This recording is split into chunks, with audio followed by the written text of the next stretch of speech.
नाशिकच्या पंचवटीमधल्या हिरावाडी परिसरामध्ये राहणाऱ्या नेहा संतोष पवार या नवविवाहितेनं 27 नोव्हेंबरला सासरच्या छळाला कंटाळून आत्महत्या केली आहे।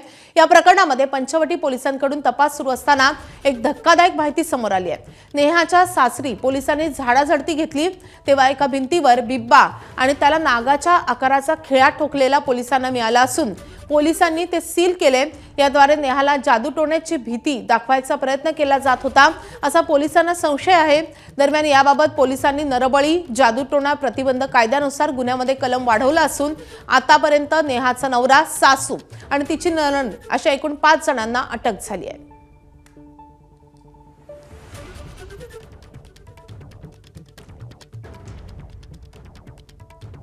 तर नाशिकमधल्या नवविवाहिताच्या आत्महत्येप्रकरणी आता ही नवी धक्कादायक माहिती समोर येते। मयत नेहा पवार हिने सुसाईड नोट लिहिलेली होती, व्हॉट्सअपवर आपल्या भावाला पाठवली होती आणि त्याच्यामध्ये तिला हुंडाच्या कारणावरनं, तसेच तिला काही आजारपण होते, त्या आजारपणाच्या कारणावरनं, तसेच तिच्या चारित्र्याचा संशय घेऊन तिचे पती संतोष पवार, सासू जिजाबाई आणि तिच्या 3 नंदा या सतत तिला मानसिक छळ करत होत्या। तर गुन्ह्याच्या तपासामध्ये आतापर्यंत आपण 5 आरोपी अटक केलेले आहेत। एबीपी माझा, उघडा डोळे बघा नीट।